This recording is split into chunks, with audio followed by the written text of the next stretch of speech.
Frank Act and what it's doing to financial markets, and every one of those has its origins in politics. And so I was thinking, if you can go to the next slide for me, a good definition of politics. I found a Nobel Prize winning economist to define politics for us here.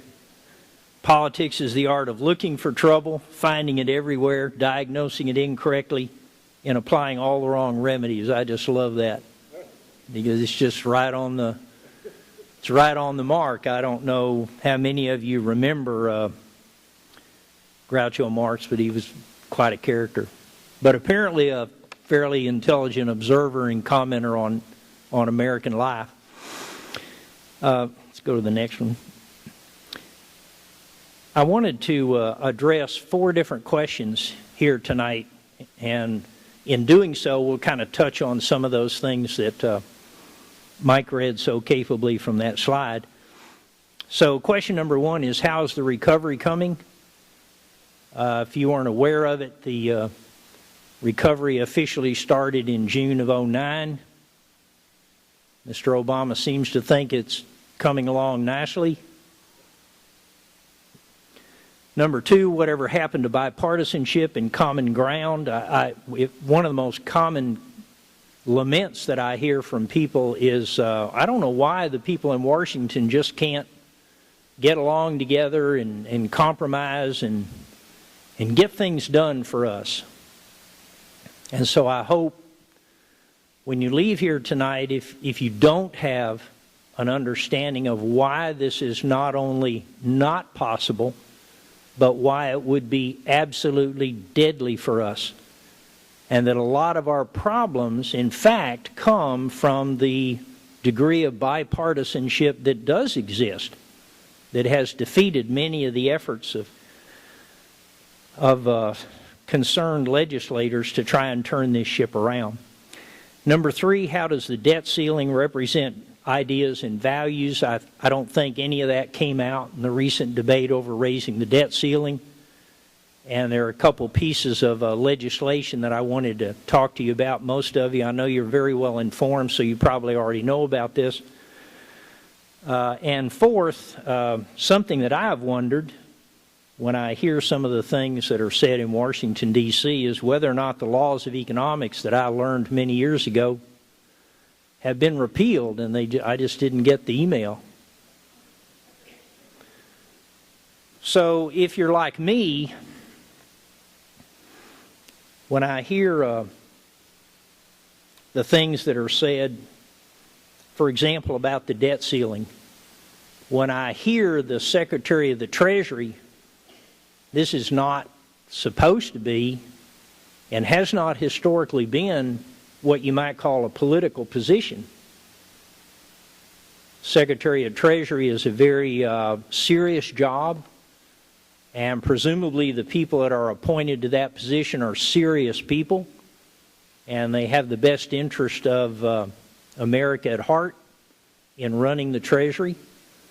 But when I hear the Secretary of the Treasury say that if we don't raise the debt ceiling, it will jeopardize the full faith and credit of the United States government, I have to ask myself, well, is this Washington, D.C. that I'm hearing about, or am I reading Alice in Wonderland?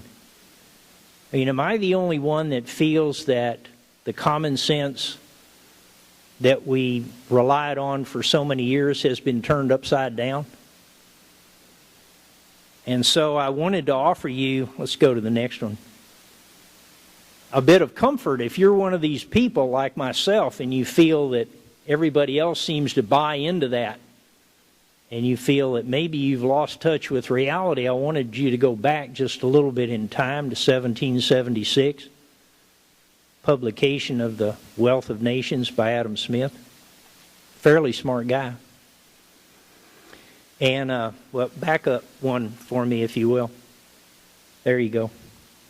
What is prudence in the conduct of every private family can scarce be folly in that of a great kingdom.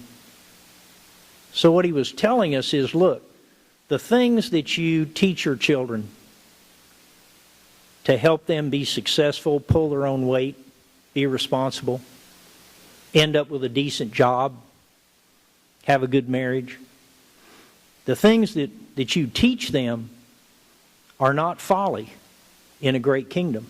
If they work around the kitchen table, they make sense.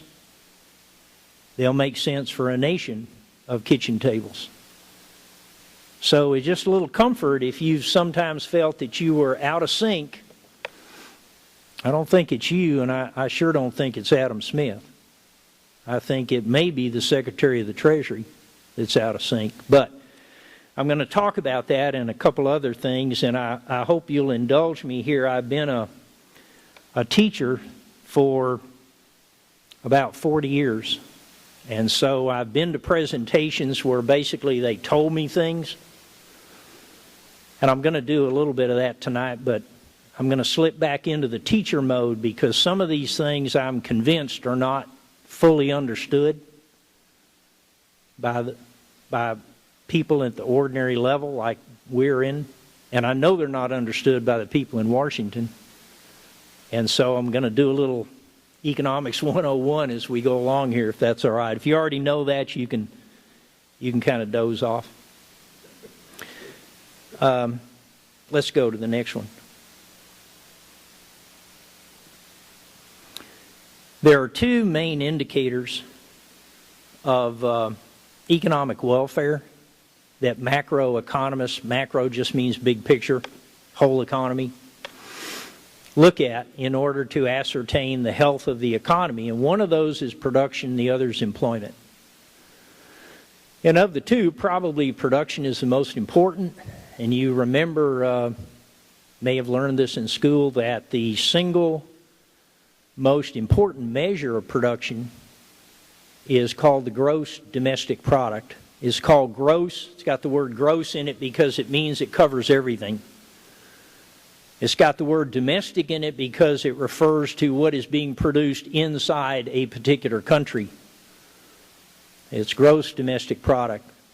Now, do we count, what sort of things do we count there? Do we count steel, plastic, rubber, electric wire? Well, sure. How do you do that? We count the automobiles, tractors, ATVs that contain the steel, the plastic, and the wire. So we count goods that are produced for sale directly to the people that will use them up.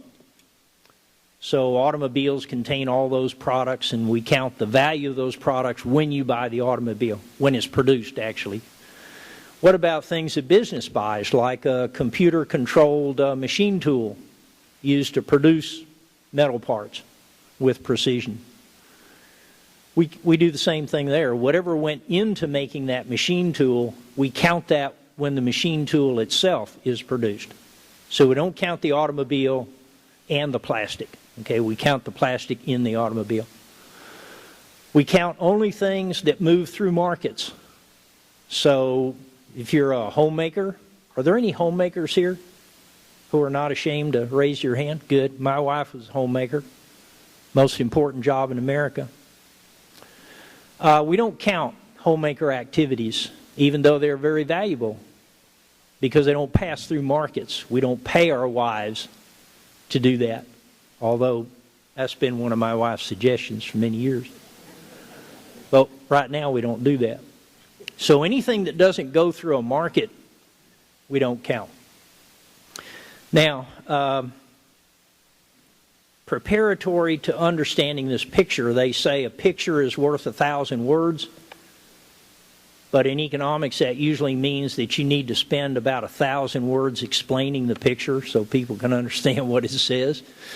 So here is my take on the picture. Hopeful that you can get that in less than 1,000 words. Visualize a very long roll of paper, not a sheet of paper, but paper that comes on a roll, okay?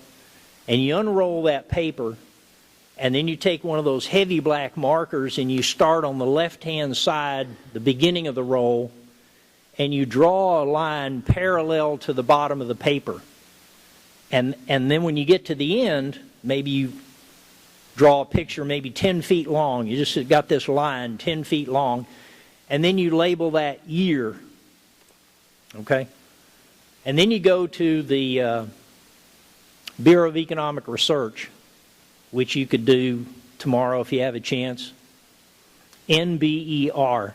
If you just put in N as in National Bureau Economic Research, they'll give you the dates on all the business cycles. They're the ones that keep track of the economy, and they say, okay, the recession began in this month of this year, and it lasted until this month of this year. What happened then? The recovery started. So they're the ones that keep the dates on what is known as the business cycle. So if you were to be able to plot with your black marker again, go back over to the beginning of that roll of paper, and you were to plot the expansions, the peaks, the recessions, and the bottoms, which are called the troughs, of each business cycle since the Great Depression, what you'd have is a series of one line that looks like this, ups and downs.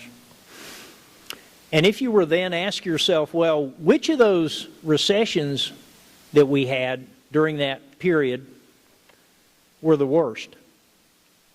And if you were to take your scissors and cut your paper up through the peak, that would be the top that looks like the mountain or the top of the roller coaster, where the economy stopped expanding and then started into the recession. If you were to cut that paper right there and then go down to the end past where the recovery started and cut that paper again, so you had one page that had that one really bad recession on it. Are you with me? Okay. You do that for every one of the really bad recessions since the Great Depression. You'd have basically 3 pieces of paper when you got through. And then if you were to hold those papers, put them one on top of the other, if you were to hold those papers up to the light bulb so the light shone through the paper, and then you move the papers until the peaks, the very top, lined up. Are you with me so far? You would see this picture right here. So what happened, the peak, the value of the peak in each of those cycles, even though the production levels were different, each of those peaks is expressed as 100. Okay? That's why all the lines start at a value of 100.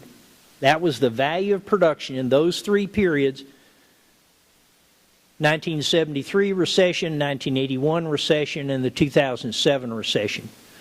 So you can see that in 81 and 73, the economy dropped below the peak. I've got a reference line there for you at 100. That horizontal line represents the amount being produced before the recession began. And you can see that all 3 of those lines dropped below that reference line at 100%. So production went down. That's one of the characteristics of a recession. But you'll notice that in 1981 and 1973, when you got to 8 quarters, of course there are 4 quarters in a year, so this would be 2 years later, even though those were serious recessions, the economy had recovered to its pre-recession level because you're back up to that reference line drawn at 100.